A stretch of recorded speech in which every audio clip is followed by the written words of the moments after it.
오늘 추수감사 주일인데 분위기가 안 납니다. 왜 그럴까요? 그 흔한 현수막이 하나도 없고요. 그리고 늘 해왔던 호박이니 사과니 곡물들을 전시해 놓은 것도 없고요. 그리고 뭐 특별한 어떤 행사도 없습니다. 이 뭐 추수감사주일인지 늘 드렸던 주일 예배인지 별로 구분이 안 갑니다. 그런데 이것은 고도의 전략입니다. 왜냐하면 이것이 추수감사주일의 오늘의 컨셉이에요. 왜 이런 컨셉을 가지고 예배를 드리냐면 뭐 여러 가지 이유가 있겠지만 늘 감사의 예배여야 되기 때문에, 오늘만 특별히 감사하는 날이 아니기 때문에 이런 의미도 있겠고요. 또 하나는 제 개인적인 생각 때문입니다. 제 개인적인 생각 때문에 혹시 여러분이 피해가 되셨으면 참 죄송한데요. 어떤 개인적인 생각이 있었냐면, 아니 우리 중에는 농사하는 사람이 없을 텐데, 제가 알기로는 그냥 요만한 텃밭에서 농사하는 분 외에 농사를 전문적으로 짓는 분이 없는 걸로 알고 있습니다. 농부들이야 농사를 지어서 하나님 앞에 그걸로 감사하면서 제단에 바치지만, 우리는 농사하지 않으면서도 이것들을 그동안에 이제 바친다고 바쳤는데, 뭐가 그동안에 조금 회의적이었냐면, 제가 다시 한번 말씀드립니다. 개인적인 생각입니다. 동의 안 하셔도 됩니다. 근데 각 부서별로, 각 셀별로 당신들은 파나 또 마늘이나 이런 거 해오세요. 당신 셀은 사과, 당신 셀은 포도, 당신 셀은 수박, 뭐 이런 식으로 다 맡아서 매년 이렇게 하나님의 제단에 올려놓고 감사를 표했는데요. 셀 리더만 독박 쓰는 거예요. 거의 셀원들이 십시일반 그것을 모아서 하나님 앞에 감사함으로 드리는 게 아니고 말을 안 들어요. 잘. 그러니까 셀 리더가 자기 돈 내가 사과 한 개짝 사오고 포도 한 개짝 사오고 수박 사오고 하는 경우가 종종 있었습니다. 그래서 어떤 회의가 들었냐면, 이게 무슨 의미가 있을까? 그래서 앞에 진상해 놓은 저것을 하나님이 기뻐하실까? 라고 하는 거에 대한 회의입니다.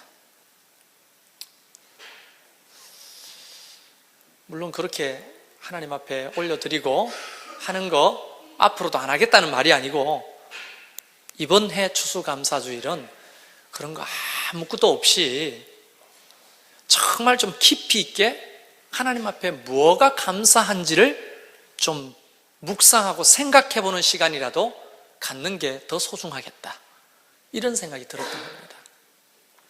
근데 내년에는 좀 해봅시다만, 어쨌든 올해는 컨셉이에요. 뭐에 집중하느냐? 뭐 추수감사에 뭐 이렇게 현수막 붙이고 무슨 전교인 식사를 하고 또 앞에 과일을 진상하고 이런 것보다도 진짜 감사한 게 무엇인지를 한 번이라도 생각해 보는 것이 하나님 앞에 더 큰 영광이 되겠다, 이런 결론에 도달했던 겁니다. 자, 그러면 한번 생각해 보십시다. 뭐가 감사합니까? 추수감사주일은 우리 집사님이 기도하셨듯이 한 해 허락하신 하나님의 많은 은혜들을 감사함으로 하나님 앞에 예물도 드리고 예배도 드리는데, 도대체 뭐가 감사하냐는 거죠. 진짜 저는 솔직하게 하나님 앞에 정직하게 말하는데, 여러분이 추수감사 헌금을 얼마나 드리느냐에 대해서는 관심이 없습니다. 그리고 목사로서 당연히 하나님 앞에 감사 헌금을 해야 되는 것을 가르쳐야 되지만, 실질적으로 여러분이 얼마를 감사하는지는 관심이 없어요. 다만 제가 관심을 갖고자 원하는 것은 뭐가 그렇게 감사하냐는 거예요. 뭐가?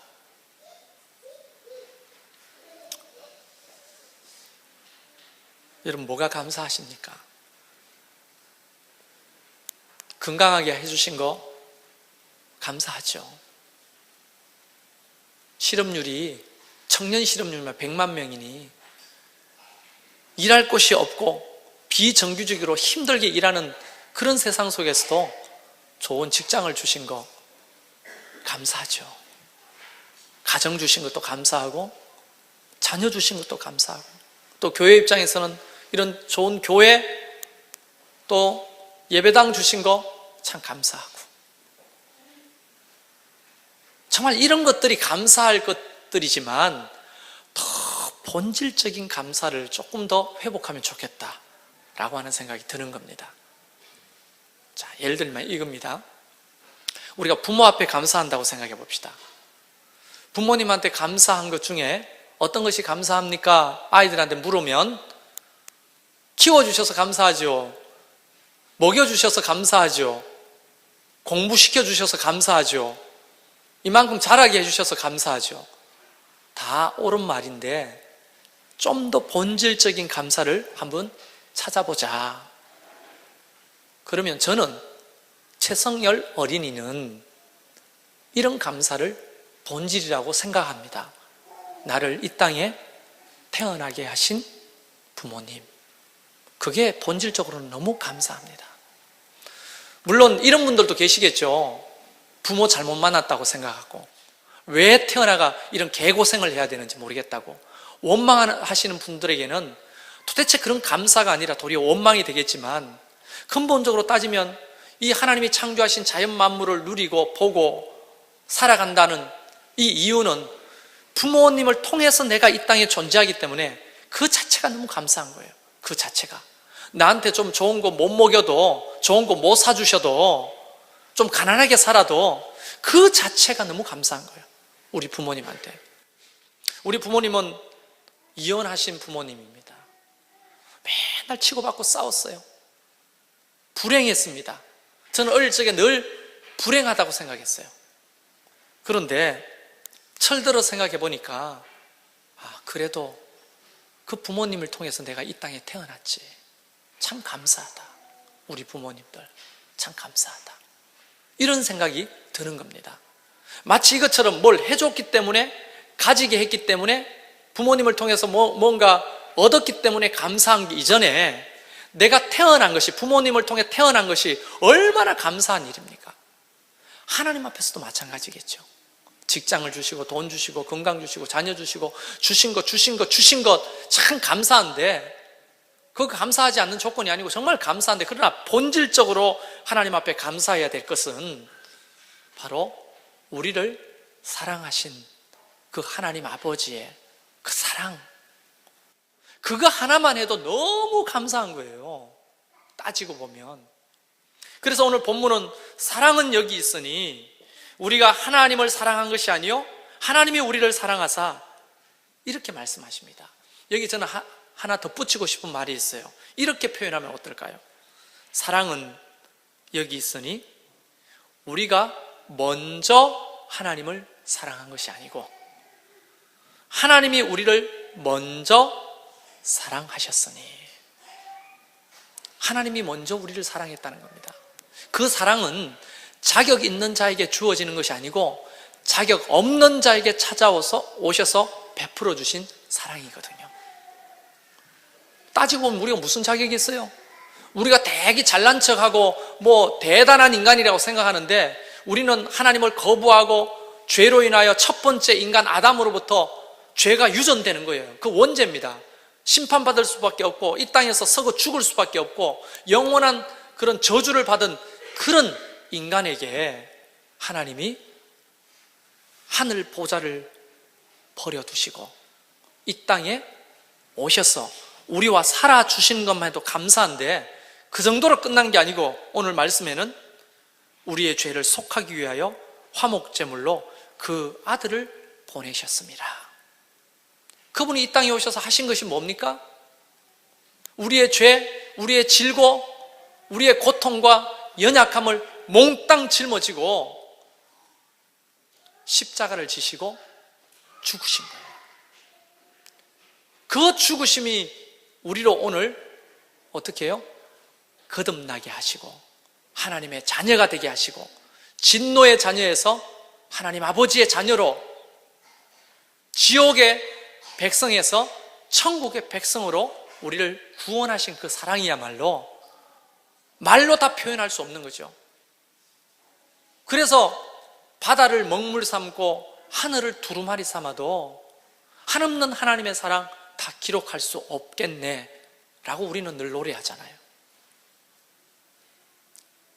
근데 솔직히 그 본래 그 하나님의 그 크신 사랑을 잊어버리고 살 때가 너무 많습니다. 너무 주신 것, 이것도 참 감사한데 거기에 집중하다 보니까 본래 우리를 우리 되게 하신, 죽을 수밖에 없는 죄인을 정말 살려주시고 새 생명을 주시고 영원한 백성으로 삼아주신 그 놀라운 구원하심의 하나님의 사랑을 잊어버리고 살 때가 너무 많다는 겁니다. 솔직히 말씀드리면 아무것도 주시지 않아도 그거 하나만 가지고도 평생 갚아도 갚지 못할 은혜를 입은 것이 우리거든요. 여러분 믿으십니까? 정말 그런 거예요. 그래서 많은 믿음의 선배들은 벌레만도 못한 나를 이렇게 고백하면서 노래하잖아요. 실제로 본질적으로는 죄에 빠진 인간은 벌레만도 못한 겁니다. 하나님의 형상이 철저하게 깨졌어요. 그러나 하나님은 우리를 포기하지 아니하시고 독생자 한 분밖에 없는 아들 예수를 보내셔서 그 모진 고통과 조롱을 당하시고 십자가에 물과 피를 다 흘리시고 죽게 만드셔서 그 피값으로 우리를 다시 회복시키셔서 하나님의 자녀 삼아 주셨다는 거예요. 이게 어떤 문제냐면 죽음의 문제가 해결되는 거예요. 죽음의 문제가. 이 보통 일입니까 이게? 죽음의 문제가 해결되는 놀라운 은총을 받은 자들이 바로 우리예요. 그리고 우리의 신분이 회복된 거 아닙니까? 이런 본질적인 하나님의 은혜를 덮어놓고 뭘 주셨다, 뭘 주셨다, 뭐 주셔서 감사하다, 이런 것들만 자꾸 생각하다 보면 그게 잘못된 게 아닌데 정말 더 큰 감사를 놓칠 수 있다는 거예요. 그래서 이번 추수감사주일은 여러분에게 한 해 동안 뭘 베풀어 주신 거 일단 내려놓고 정말 본질적으로 우리의 신분을 변화시켜 주시고 우리를 구원하시기 위해서 이 땅에 오신 예수 그리스도의 십자가의 죽음, 그 고통, 그걸 다시 한 번 더 생각하면서 감사해 보면 어떨까요?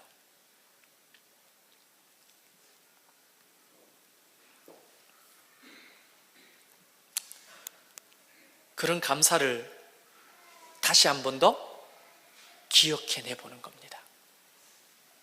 예전에 우리가 아니에요. 이전 것은 지나갔으니 보라 새 것이 된 것입니다. 예수의 사랑, 그분의 죽음, 십자가 때문에. 여러분은 뭐 소유의 많고 적음으로 저 사람 은혜 받았다 못 받았다 이렇게 생각하시는 분은 없겠죠. 그런 은혜에 비하면 우리가 받은 신분의 변화, 구원의 은혜는 태평양 물의 양과 이 잔에 들어있는 물의 양의 비교나 마찬가지인 거예요. 사실은 어떻게 비교가 됩니까? 태평양 물하고 이 컵에 든 물하고 비교가 안 되죠. 근데 태평양 물만큼 많은 하나님의 사랑은 그냥 매너리즘에 빠져가 잊고 사는 거죠. 덮어놓고 그냥 이런 거 하나 주시는 거 생각하면서 감사하는 거, 참 이것도 작은 것에 감사하는 거 귀한 겁니다. 그러나 그 놀라우신 본질적인 그 하나님의 희생과 사랑을 잊고서 이런 것들을 감사하는 것은 어떨 때는 가식적일 수도 있다는 겁니다. 여러분의 헌금 봉투에 어떤 감사 제목이 써 있는지는 모르겠지만 그 감사가 정말 진심 어린 감사가 되려면 이 본질적인 감사를 회복하고서야 진짜 감사가 되는 거예요. 그걸 까맣게 잊으면 진짜 신앙인으로 산다고 하는 것에 대해서 의문점이 생기잖아요. 그래서 그러면 이제 이런 고민이 생깁니다. 그래, 알겠어요. 목사님 주장하는 거 알겠어요. 그게 뭔지 정말 알겠어요. 그런데 그러면 그 하나님의 은혜를 어떻게 감사할까요? 여러분이 정성껏 준비한 헌금, 그것으로 하나님 앞에 그 감사를 다 표현할 수가 있나요? 미안합니다만은 여러분의 정성을 하나님이 받으시지만 그걸로 하나님의 사랑을 다 갚을 수는 없습니다. 그럼 도대체 어떻게 그 하나님의 사랑을 보답하며 사는 것이 진짜 추수감사주일의 의미가 아니겠어요? 어떻게 그 사랑을 갚고 살까요? 마태복음 22장 34절부터 40절까지는 예수님께서 제자들에게 이렇게 말씀하신 게 나옵니다. 그걸 제 표현으로 말하면, 세상에서 제일 중요한 계명이 딱 두 가지가 있다. 세 번째는 없어요. 없다. 딱 두 가지다. 아니, 모세오경은 10계명이잖아요. 근데 왜 8가지는 어떡하고요, 하나님? 그거 다 종합해보면 딱 두 가지로 정리할 수 있다. 그럼 성경 66권에 있는 말씀은 뭐예요? 66권 딱 정리하면 딱 두 가지다. 그러니까 잔말하지 말고 이 두 가지를 잘 들으라. 제자들이 눈이 초롱초롱해가 듣는 거예요. 예수님이 이렇게 말합니다. 먼저는 첫째 계명은 네 몸과 마음과 정성과 생명을 다해서 하나님을 사랑하는 것이다. 둘째는 이것이니 내 이웃을 내 몸처럼 사랑하는 것이다. 이것이 율법과 모든 선지자 강령이다. 그러면서 예수님이 딱 두 가지로 정리를 해주신 거예요.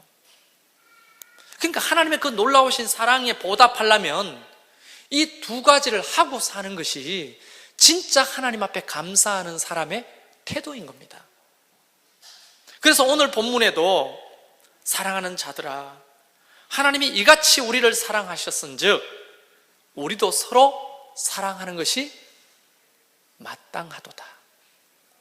선택이 아니에요. 우리가 뭔가를 초이스할 수 있는 게 아니에요. 의무입니다. 마땅한 거라고 말하는 겁니다. 이런 또 의문이 생기죠. 그럼 하나님을 온 마음을 다해, 온 정성을 다해, 생명을 다해 사랑한다는 거 어떻게 하는 겁니까? 몸이 부러지고 부셔져도 새벽같이 나와서 새벽기도 드리고 맡겨주신 이 성가대 사람도 별로 없는데 막 용을서 가잖아요. 이런 거, 또 아무도 몰라주는 청소, 주방 봉사, 교사로서 이런 것들을 뼈 빠지게 하는 것이 하나님을 사랑하는 겁니까? No, 아닙니다.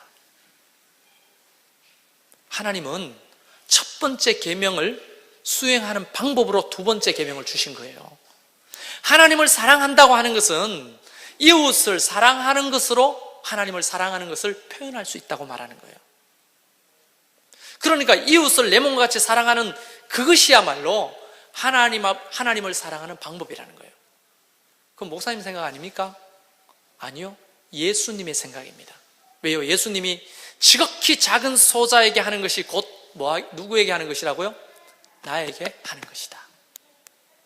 예수님은 우리가 볼 수도 없고 만질 수도 없고 내 옆에도 없잖아요. 어떻게 그분을 사랑해요? 물론 우리가 하나님 앞에 예배하며 정성껏 주님 앞에 신령과 진정으로 예배하지만 실제로 삶 속에서 이웃을 사랑하는 그 척도가 하나님을 사랑하는 척도와 비례하는 겁니다.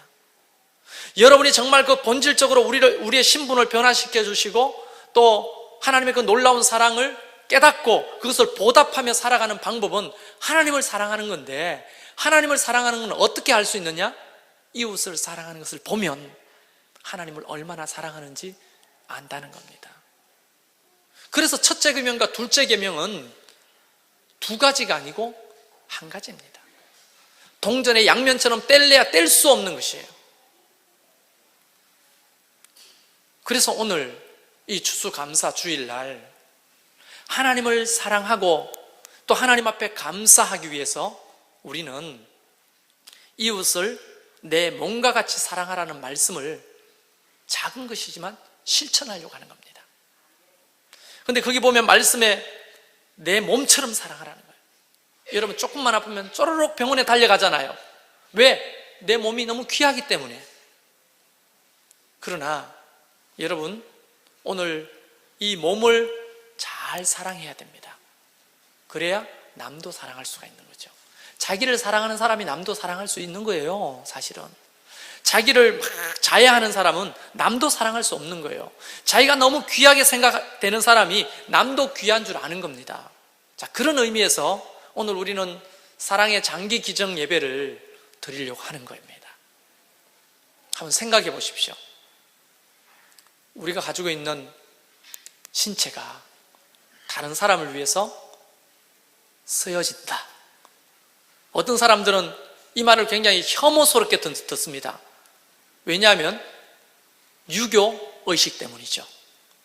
공자 선생님께서 효경이라고 하는 책에 어떻게 가르쳐 주셨습니까? 거기 보면 신체, 발부, 수지, 부모라 이렇게 가르칩니다. 사람의 머리털과 이 몸과 피부는 부모로부터 받은 것이니 소중하게 여기는 것이 효의 시작이라는 거죠. 이런 정신이 있었기 때문에 우리는 500년 조선시대를 살면서 이 유교 정신에 철저하게 길들여져 있어요. 그래서 그때 당시에는 남자고 여자고 머리를 안 깎습니다. 왜? 부모로부터 받은 것이니까 함부로 다룰 수가 없는 거예요. 함부로.